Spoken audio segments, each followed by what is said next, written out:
Hey, David Brewster here with a new episode of 3 for All. This is 3 Kee Marcello Licks from 1989, and it's been a while since I featured Kee, about 4 years ago, I think, in a 3 for All. There's also a chord play for the chords of Europe, not to mention 3 for Alls for John Norum, and also Kee's brother, Rob Marcello.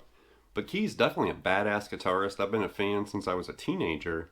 He's been on the scene since around 1978, a former member of the band Europe, also a former member of the band Easy Action. And when he was with that band, he actually appeared in a horror film called Blood Tracks and got his head chopped off. I've talked about that during Metal Month in October here on my channel. But definitely, Kee Marcello is a monster guitarist, commonly overlooked, and just a badass player. So if you're looking for some sweet licks, this is your lesson. Buckle up.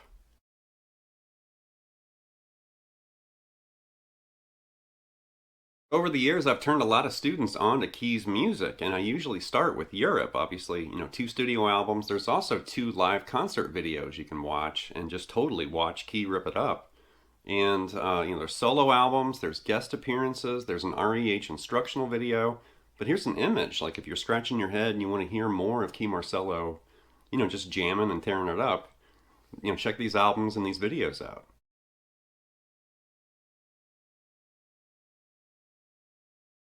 And speaking of things to watch, there's actually a great documentary from 2016 called Axemen of Sweden, and Kee Marcello appears in that, also John Norum, and a lot of other great guitarists from Sweden. Unfortunately, Yngwie Malmsteen doesn't make an appearance in that documentary.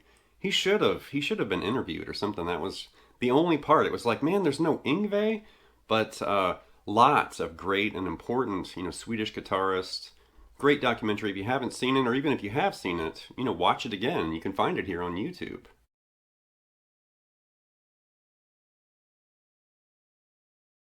So the licks in this episode actually came from a candid video from 1989 featuring Europe, and they were doing a sound check, and they played the song More Than Meets the Eye from the album Out of This World. I still can't believe I found that on vinyl like 4 or 5 years ago. But anyway, this video I'd never seen before, and I love these candid, kind of behind the scenes, fly on the wall, like maybe it's a sound check, maybe it's backstage or in the studio or in somebody's, garage or bedroom or whatever. But I love that fly on the wall kind of candid, there's nothing wrong with the actual concert, what they rehearsed. But I love those kind of spontaneous moments. But anyway, they played, the song, Kee steps up and plays the solo pretty much verbatim like he did on the album. But it was really, really cool to see them just kind of, doing a sound check, checking out their gear and stuff.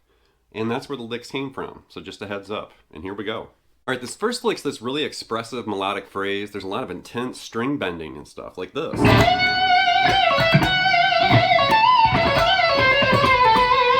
One more time.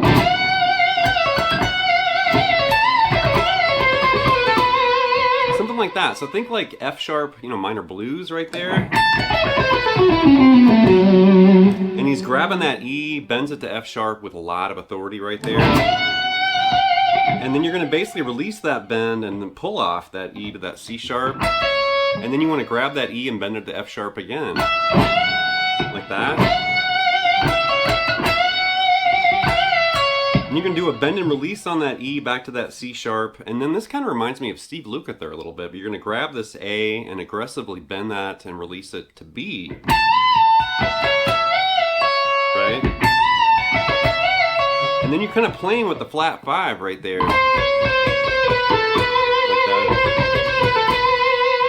that. So right there, really slow, you're doing...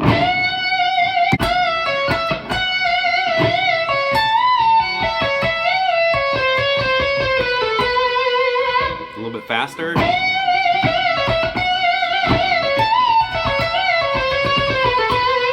And he's got that kind of stuttery, stumbly thing at the end.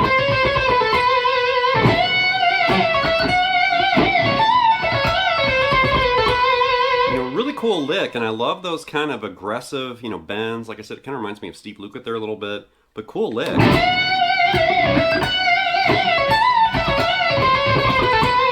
Really aggressive, and there's a lot of feel and digging in right there. Really cool.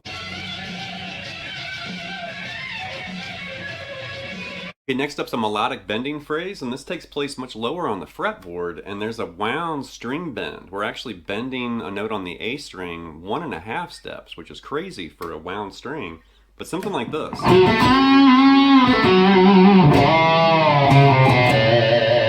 One more time.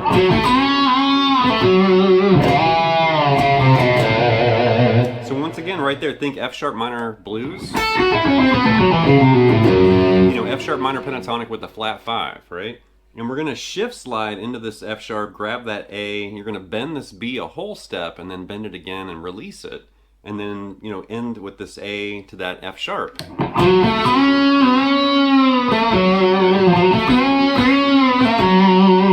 then right there, you're going to grab this C sharp on the A string, you're going to bend that up 1.5 steps. So you're going from C sharp up to that E, right? And that's a big bend for the A string right there. That's a huge bend.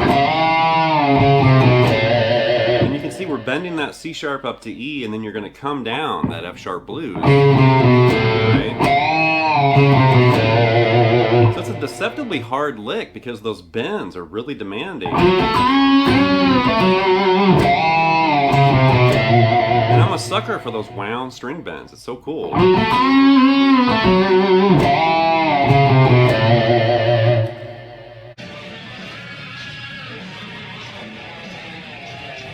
Alright, next up's this intervallic bending idea, and this is really tricky. Something like this. One more time. So this is really weird, and we're going to basically do, there's some intervallic action happening here. Like that. So we're starting like that. We're going to basically grab that C sharp A and then that C sharp to G, and then you're going to bend and release that G sharp a half step. So, and then what you're going to do right there is you're going to do that bend and release, grab that F sharp and that E, and then you're going to basically bend this B note on the G string up a whole step, and then you're also going to catch that G sharp on the high E, which is really weird. Right? Like that, and then that C sharp to E. And then right there, you're going to move back to this A note, and you're going to bend that up a whole step, and then you're going to grab E over on the high E string. Then grab that C sharp. Then you're going to hop over and grab this A to, or this E to A on the D and the G string, and then C sharp to E on the D string, and then end on A. So that last part of that lick is really weird, like this.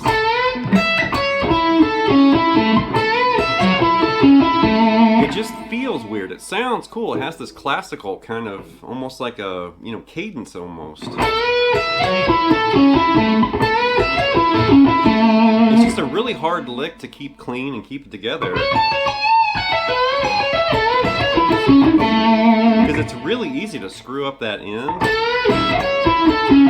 Like I just did right there. It's really easy to make it noisy and maybe accidentally hit, you know, a wrong note or an open string or something. What a challenging but really cool lick.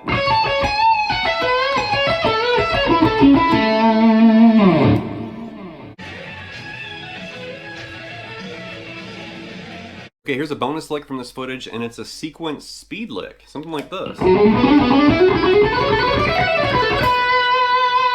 more time.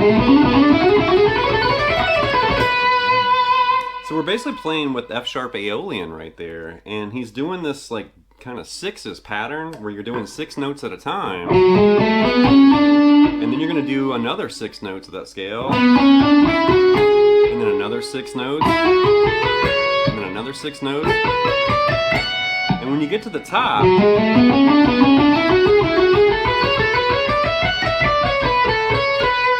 it's like he gets to the top, comes back down, and then he goes back to that C sharp and ends on that B. So really slowly all the way through it.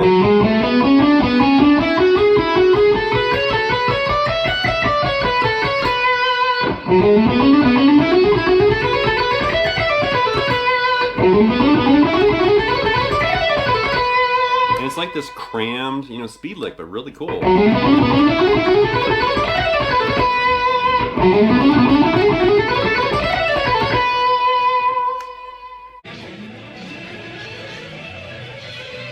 All right, that's going to wrap this episode with this look at 3 Kee Marcello licks from 1989. Definitely a very dynamic and impressive guitarist, especially for players that aren't familiar with Kee's music. Now, if you know Kee Marcello, you already know what a badass he is. And I've been a fan of his since I was a teenager in high school. And I was obsessed with Europe, and I love, John Norum. I'm a huge John Norum fan. But then I noticed, like, when Kee joined the group, I mean, he had his own bag of tricks and licks, and, I couldn't get enough of either one of them. I love John Norum, but then I also love Kee Marcello, too. And there's just something about their music and the way they play guitar. And then eventually I met, Kee's brother, Rob, at summer NAMM shows, like, down in Nashville, Tennessee. And, he would be at, like, the Roland booth or doing things for Boss, or I think there was one year he was doing, like, Korg and Marshall, stuff at their booth. But just a phenomenal badass guitarist, and I always look forward to going to a summer NAMM so I could hear, Rob, just shred my face off and talk to him and stuff or whatever. And in the back of my mind, when I would talk to him, it's like, man, you're Kee Marcello's brother. Oh my gosh, I know who your brother is. He's a monster.